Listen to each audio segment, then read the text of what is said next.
man. Credit Karma say my score around in the six. I heard they pay a mortgage way less than paying rent. Equity, tax breaks, make no mistakes. Money piling out, watch my co-workers hate. Anyway, rate increase, no way. Just got a raise on my job, more pay. I'm on Realtor.com, Zillow every day. I think about it all the time on my lunch break. When I want it, best believe I'ma get it.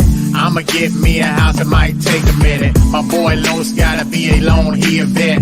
I might holler at him, asking what the next step. I'ma get that, I'ma get that, I'ma get that, I'ma get it. Hey, what's up, fam? This is Ed Averett with the Ava Home Group, Fathom Realty. Welcome to the Process Podcast. Today, our special guest is Rebecca Monell and Dwayne Roberts with the Hazael team and Loan Depot. Welcome to the show. How y'all doing? Good. Thanks for having me. All right. Good. Thanks for having me, Ed. No problem. Now, we're going to talk about some of the changes in the market, and a few updates in the market. We always want to make sure that we keep our clients and prospects informed. We're also going to talk about what a client needs to do to have their file clean and ready to go, and also how much home they can buy with the interest rates being so low. So the first question is going to be, what are the current interest rates right now that you're seeing? Current interest rates right now that we're seeing so far, like today, on a scale from a $200,000 home all up to a jumbo $675,000 loan was under 3%. Safe to say. So rates are really good right now. Yeah. That's good. Yeah, and they can go lower, but just at par if you were just without any points or anything. So right now is a really good time to buy, better than ever 6 months ago or a year ago. Gotcha. So we can go right into the other question. So with the rates being that low on a $200,000 house, what are the payments looking like? So on a $200,000 home. Oh, go ahead. Oh, $200,000. I was going to pull it up right here, see. 2.875 on a 30-year term, you'd probably be around a principal and interest payment of around $830. Now, the key thing when you factor your payment, you got to factor in you have property taxes, you have home insurance, you might have a HOA, which is separate, but you still have to calculate it. And then, depending on how much you put down in the program, you're usually going to have a mortgage. So just a ball, if you're looking at an $830 payment, you might be looking at about $1,100 a month house. And just like your interest, so that's your rent. Okay. And on a $300,000 house, what's the difference between on the payments between a $200,000 house and a $300,000 house? Let's see.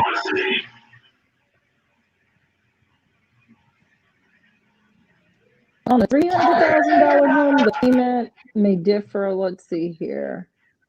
It's showing $1,245. Okay. So we roughly looking at what, $400? Okay. Keep in mind that when you deal with a $100,000 house, you got to factor in you're dealing with higher taxes, higher insurance, higher mortgage insurance, depending on how much you put down. So if you're looking at a $1,245 principal and interest payment, you might be anywhere from about $1,650 to $1,800 on your total payment. So sometimes a lot of people get lost on the principal and interest, but you got to factor in what your total payment is going to be. That's how they're going to underwrite you. That's what they're using to qualify you for. Gotcha. So, and that's why I like to talk to my clients about the payment, because sometimes they get qualified for a certain amount, but what it comes down to is how much do you feel comfortable with your payments being every month? Because we want you to stay in the house. We don't want you to just buy a house and then you get in it and you feel like you're in over your head. We want you comfortable with the payments. Right. What type of changes are you seeing in the market? Has there been any changes? I'm hearing rumblings out there that there's changes in the FHA, amounts and stuff like that. What kind of changes have you seen? in the market? As far as what The loan loan limits or With the loan programs, I heard that they were increasing the amount with the FHA. yeah, so the FHA has new loan limits. I believe right now it's from 331,760 up to like 765,000. So that's like a jumbo loan. That's huge. Yeah. Yeah, So, for an FHA. okay. That opens up the door for a lot more people because FHA are a little bit more lenient on their guidelines because different strokes for different folks.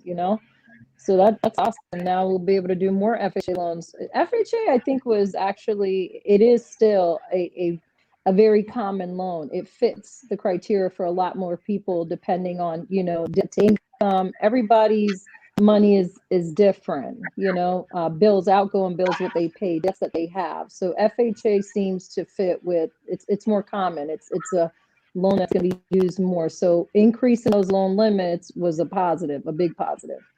Yeah, that's huge. Yeah, student loans. Absolutely. So when is the best time if I have a client that's ready to get started, they don't get out of their lease until March or April. Is now a good time? Is it too early, or when is a good time for them to get started with the process on the loan side?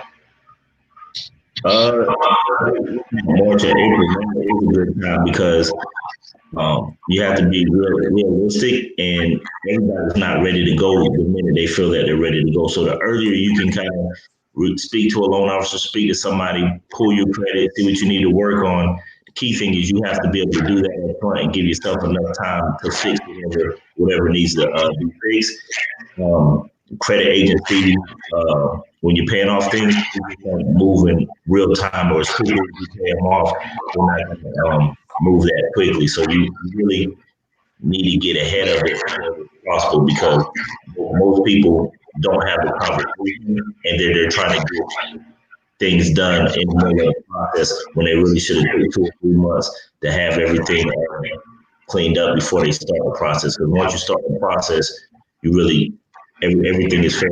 Everything the process or underwriting, they're going to evaluate you on. As opposed to if you put a lot of stuff up, you don't have to answer things that they never see. Gotcha. Makes sense. And sometimes you may have to work on your score. So maybe your score may not be there and you need that extra time. But like you said, if you're pressed and you just, you have a month to kind of work on things and find a house, sometimes that can be a little tight and make things frustrating. And next thing you know, you're renewing your lease because you just really don't have the time. Right. All right. And I'm going to say, if I could just put my little 2 cents in. So that's one exception to the rule. The other exception is because, like, for my example, I bought my house, my second home, 2 months before my lease was over with. What I ended up doing was the builder offered to pay to get me out of my lease. So again, depending on who you're working with, the builder and what if it's a time slot like that, 1-2 months, a lot of these builders are willing to go ahead and pay and get you out of that lease to put you in a home. That's another side. Now you got to figure out what builders are doing that, but builders are just offering all kinds of stuff, but that's one way to look at things. The other way is people are ready to buy a home. They just don't know. They don't know where to start. They assume it's a particular credit score. I got to have X amount of money for savings. You do have to have money for savings. Obviously, it's like going to buy a car. Right. You're not going with no money down. So realistically, that leads into your other point about, loan readiness and how to be ready to buy a home. You got to have your finances in order. You got to, don't be giving me 60 days bank statement from like 6 months ago and you want to buy a house. It's just, you got to have that real conversation with the customer, because normally these loans are like $250,000 and above. So you're asking a lender, a bank, hey, take my honest word, my income that I make, go ahead and loan me this amount of money because I don't have it.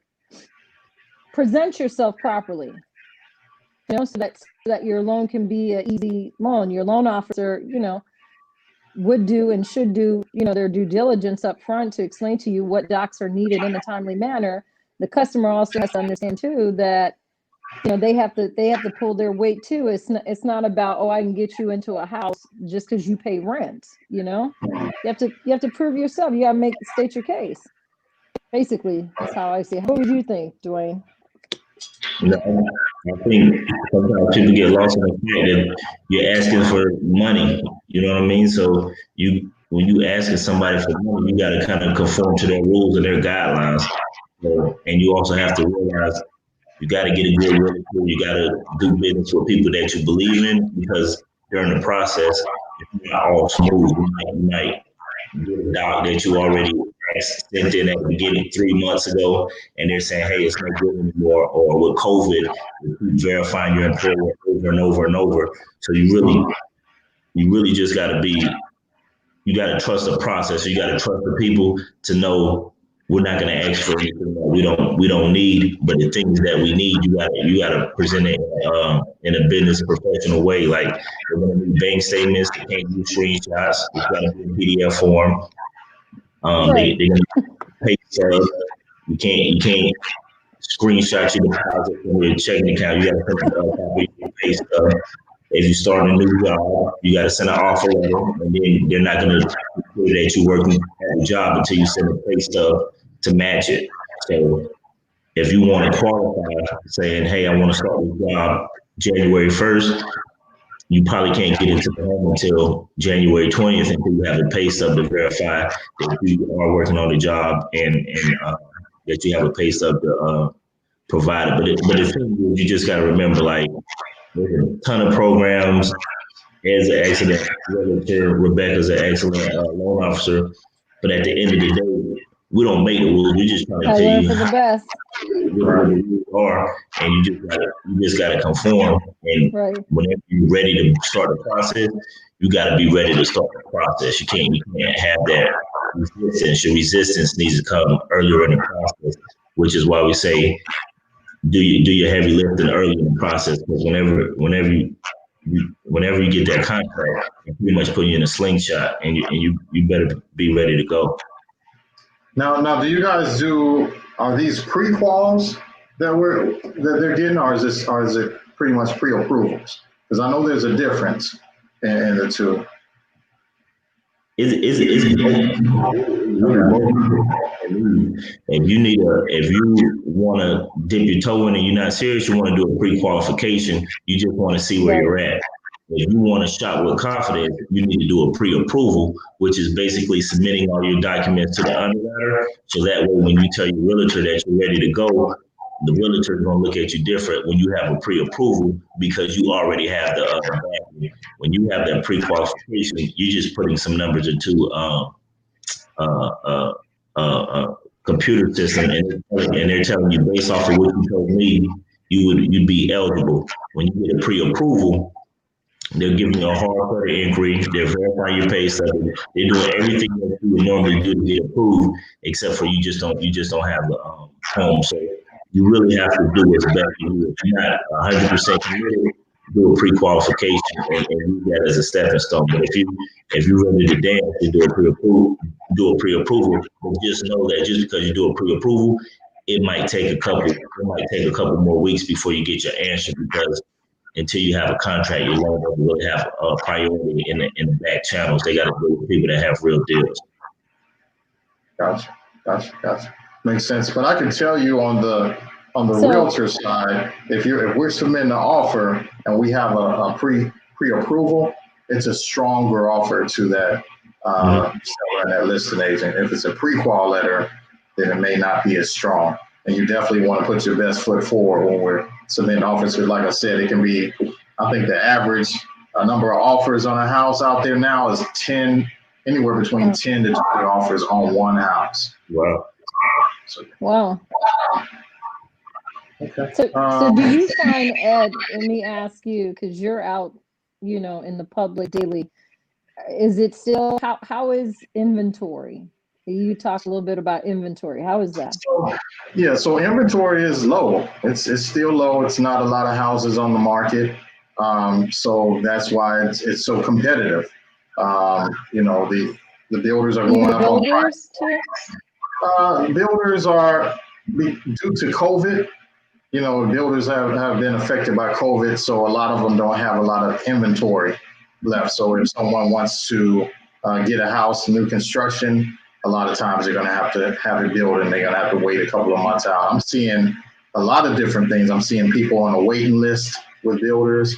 I'm seeing people, they're making them go through lottery picks just to bid on a house for new houses because it's a shortage of inventory. From my understanding, I think as far as the supplies and all that, we're a little short or low due to COVID. So, you know, that affected the market. And I think the builders are trying to play catch up to what was going on with COVID, and it's taking them a little longer than normal. Well, I'm going to say COVID affected our industry too, but not in a shortage way. Yeah. So the demand is still there, but it's just the supply. There's not a lot of inventory. And I'm not saying that to discourage anybody, but you just have to your point, you have to be ready, right? So you make sure your file is ready, make sure your money is there. I mean, you're buying a house, isn't it? An outfit or a pair of shoes. So you want to make sure down payment, if you're getting down payment assistance, you still have to have your earnest money or due diligence money and money for your inspection and appraisals. So you know, what we do on this side is we'll talk to them and let them know what they need to have up front. Nothing is free.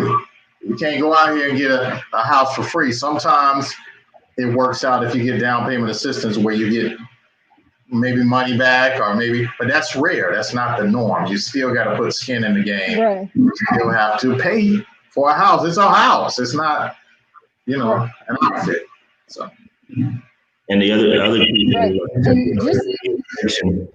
the minute that you sign that contract, they want you to pay for that appraisal and inspection with the next phone call. So like you got to have that money. You had to have money set aside the minute that you sign that DocuSign, you get a phone call. Right. That's right. That's right. And so just to be clear, so we understand, to piggyback off what Dwayne was saying, the main difference between a pre-qual and a pre-approval is one is verified income and assets, the other one's not. It's just that simple. We verified your income and assets, what you said you had, what you make, and that's valid. The other one is put these numbers together. If you make this, and that, and you have this, and that, then you'd be pre-qualified. So just so we're clear, verified assets and income, pre-approval, not verified assets and income is a pre-qual. Gotcha. Well, I just wanted to do a quick market update with you guys, and I appreciate you for being on this show. We always want to keep our clients informed. Thank you for being on the show. And I want to thank everyone for watching. All right. Thank you. It's always a pleasure. Thank you. All right. The rent man done went up on the rent man. He ain't about to get another red cent, man. I'm about to flip the script and change the game plan. I'm about to boss it up and be my own man. Credit Karma say my score around in the 6. I heard that paying mortgage way less than paying rent.